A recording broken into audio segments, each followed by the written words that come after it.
Projek Aquaponic Pivia, Sekolah Kebangsaan Bayan Baru, Pulau Pinang.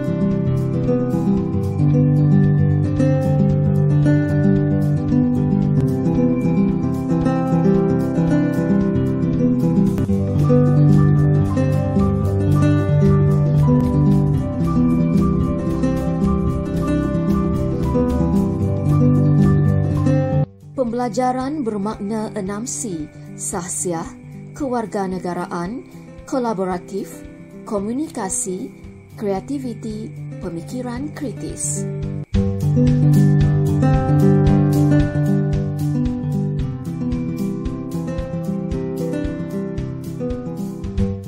Komunikasi. Komunikasi yang koheren menggunakan pelbagai mod komunikasi, perbezaan dan kepentingan komunikasi multimodal, pemanfaatan digital, refleksi terhadap proses pembelajaran untuk lebih membangunkan dan menambah baik komunikasi, komunikasi yang direka untuk audien khusus.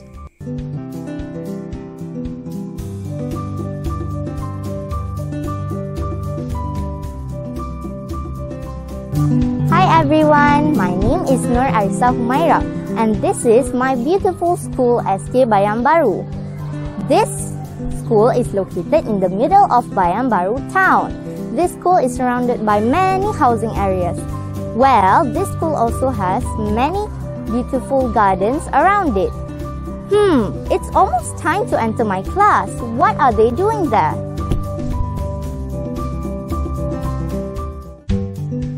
Kewarganegaraan, perspektif global, minat yang tulen terhadap manusia dan kelestarian alam sekitar, pemanfaatan digital, menyelesaikan masalah dunia sebenar yang kurang jelas dan kompleks untuk manfaat semua, memahami nilai dan pandangan global yang pelbagai. Hi Hurun, Mia and Kasih. Hi Arisa. Mia, why are you looking so tired today? I am having a stomachache today. It is for my day. What did you do for dinner? I ate vegetable salad yesterday. My mom bought it from the supermarket. I see. Nowadays, we are eating vegetables which are not organic. Maybe you might have had food poisoning. What do you mean by you're not organic? It means that the vegetables is sprayed with pesticides and grown with chemical fertilizers. I agree. Moreover, we are living in the apartments and have no space to plant our own organic vegetables. Well, friends, what's the issue here? The issue is we want to eat vegetables which are more organic, so let's think what to do. Well, something has to be done. Let's do a project on urban farming. Way to go, guys. I want to eat organic vegetables more and stay healthy. Yes, we all want to eat organic vegetables and stay healthy too. Come on, friends, let's ask our teacher, Mr. Jaya Mohan, for guidance.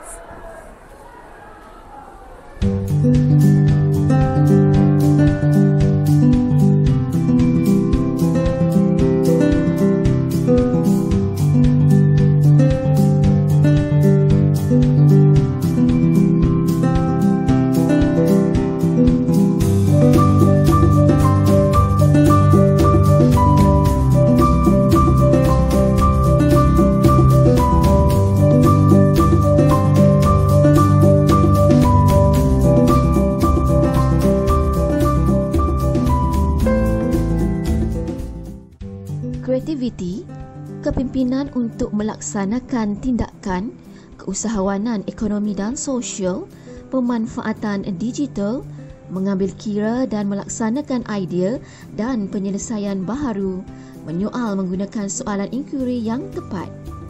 Cikgu, kami ada idea untuk menanam sayuran bebas daripada racun serangga dan baja kimia. Kami juga bercadang untuk menanam di tempat yang sempit seperti di apartmen kami. Bolehkah cikgu bantu kami? Cikgu faham maksud kamu murid-murid. Kamu boleh menanam secara kaedah takungan seperti hidroponik atau aquaponik. Wah, aquaponik lebih sesuai dan menguntungkan daripada hidroponik. Jadi, kita akan membina projek aquaponik Pivia. Cikgu, cadangkan kami langkah seterusnya. Baik murid-murid, sebagai langkah pertama, anda perlu menjana idea. Memandangkan anda sudah mempunyai idea, anda boleh merujuk kepada langkah seterusnya iaitu melakar idea anda dengan ukuran yang tepat. Untuk mendapatkan ukuran kawasan dan juga ruang, anda boleh merujuk kepada guru matematik anda.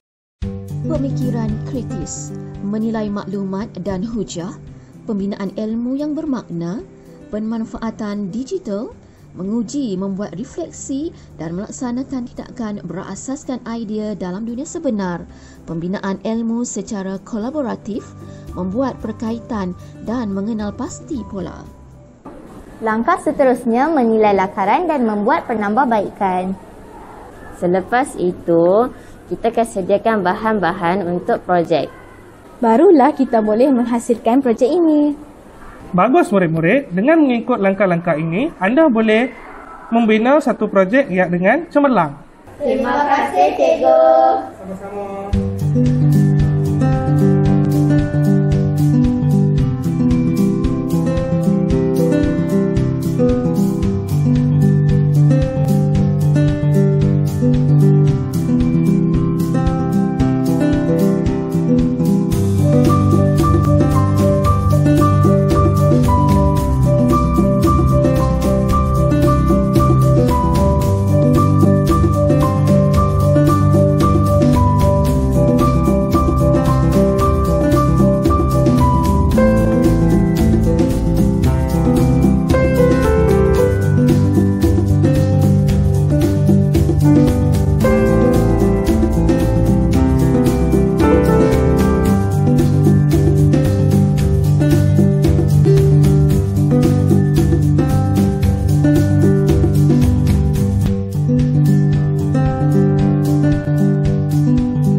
Sahsiah, kecekalan, ketabahan, ketekunan, ketahanan, pengaturan diri, tanggungjawab integriti, pemanfaatan digital, belajar cara belajar. Sebelum memulakan projek, kami mengukur luas tapak tanah yang dapat digunakan sebagai tapak projek aquaponik bagi tanaman hidroponik yang terdiri daripada kolam ikan dan set tanaman. Tapak projek aquaponik berbentuk segi 4 tepat. Panjang tapak projek aquaponik berukuran 505 cm dan lebar berukuran 380 cm. Jadi jumlah luas tapak projek ialah sebanyak 191,900 cm persegi atau 19.19 meter persegi. Kami berasa amat teruja kerana dapat mengaplikasikan kemahiran mengukur dan mengira luas bentuk dua dimensi yang telah dipelajari dalam subjek matematik di bawah topik ruang. Kami memulakan aktiviti membina diorama dengan bercadang senarai bentuk-bentuk dan bahan-bahan yang akan digunakan. Antara bentuk-bentuk yang akan digunakan ialah sebuah segi 4 tepat bagi tapak projek, sebuah segi 4 tepat bagi tapak tangki ikan, 2 bentuk trapezium berbentuk besar dan 2 bentuk trapezium yang bersaiz sederhana. Semua bentuk-bentuk ini diperbuat daripada kotak yang terpakai. Kemudian untuk set penanaman pokok pula, saya telah menggunakan 18 pipe PVC berbentuk T, 6 pipe PVC yang berbentuk L dan 27 pipe pendek yang berbentuk silinder. Demi menghasilkan diorama, kami telah mengaplikasikan kemahiran topik nisbah dan kadaran dalam kiraan ukuran bagi binaan diorama. Panjang sebenar tapak projek ialah berukuran 505 cm dan lebarnya ialah 380 cm. Semasa menghasilkan diorama kumpulan, kami telah menggunakan kadar 1:5 sebagai ukuran bagi panjang dan lebar tapak diorama. Jadi panjang tapak diorama ialah 101 cm dan lebarnya ialah 36 cm.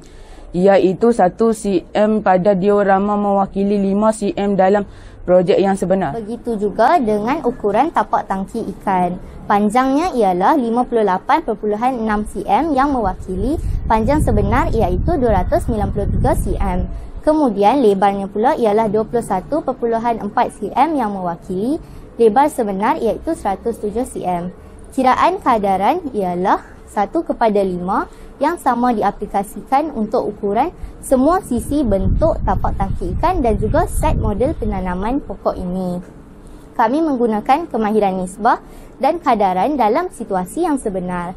Saya betul-betul faham erti kata matematik adalah berkait rapat dengan kehidupan kita seharian.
Kami membentuk dan membuat binaan dengan aktiviti membina diorama. Kami telah menggunakan gabungan teknik model seperti model sistem perpaipan, model ikan, model kolam ikan, model anak pokok dan catatan pada diorama kami. Diorama adalah satu model 3 dimensi yang mengandungi pelbagai objek untuk menggambarkan situasi yang sebenar. Langkah pertama, kami membuat lakaran perkembangan idea bagi mendapatkan reka bentuk yang sesuai dengan sistem penanaman aquaponik kami. Inilah lakaran perkembangan idea kami. Seterusnya, setelah memilih reka bentuk sistem penanaman aquaponik, kami perlu menentukan bahan dan media yang bersesuaian untuk membina diorama sistem penanaman aquaponik ini. Kami telah menggunakan pelbagai bahan untuk menghasilkan diorama ini. Polistiren sebagai tapak keseluruhan dan juga model ikan tilapia. Kotak terpakai digunakan sebagai kolam ikan tilapia kami. Plastik polimer digunakan sebagai model air di dalam kolam kami. Pokok plastik juga digunakan sebagai model anak pokok di dalam sistem aquaponik ini. Wallpaper jenis foam pula digunakan pada bahagian longkang untuk menghasilkan kesan aliran air. Paip plastik dan juga straw penyedut minuman digunakan dalam sistem perpaipan aquaponik. Kami telah memilih dan menggunakan paip PVC berdiameter 2 cm sebagai bahan utama kerana ia mudah didapati dan sangat mirip dengan sistem yang sebenar. Untuk bahagian catatan pada tapak dan juga kolam ikan, kami memilih untuk mewarnakan menggunakan cat postel bancuh dengan teknik basah atas kering dengan penggunaan air yang minima secara terus ke atas permukaan papan polistiren dan kotak terpakai. Ini dapat menjadikan warna yang dihasilkan lebih legap dan terang. Kami memilih untuk menggunakan teknik catatan pada keseluruhan kolam ikan dan tapak diorama kerana hasilnya yang seragam dan menarik. Sekarang, Bahagian yang paling penting dan mencabar adalah untuk mencantumkan keseluruhan rekaan kami. Proses ini telah kami lakukan selama 2 minggu dengan bimbingan, bantuan dan nasihat dari guru-guru yang kami sayangi.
Kolaboratif, menguruskan dinamika dan cabaran, kemahiran sosial, emosi dan silang budaya, pemanfaatan digital, saling bergantung dalam satu kumpulan, kemahiran interpersonal dan berkumpulan.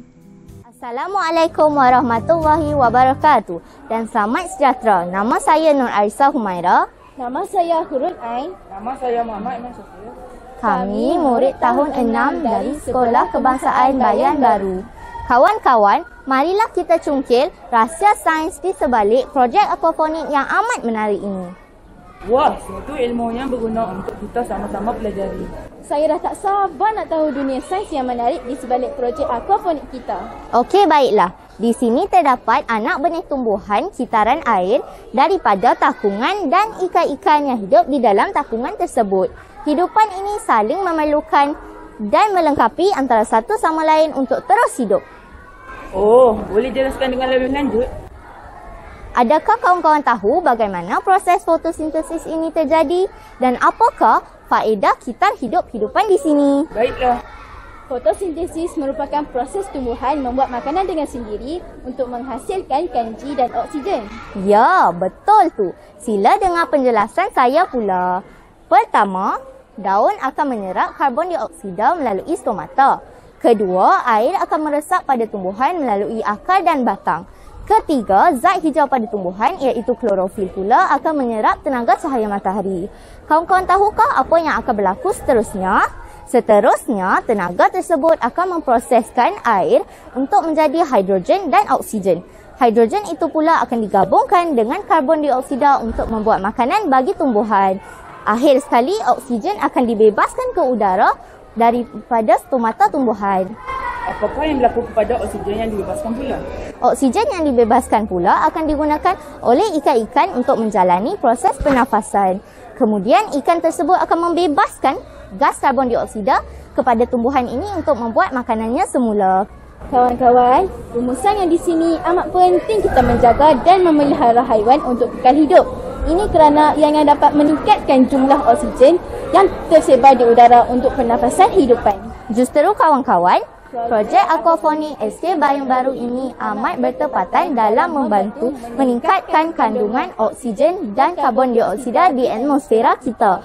Mungkin kita boleh praktikkan projek ini di rumah. Salam dari kami, Divya.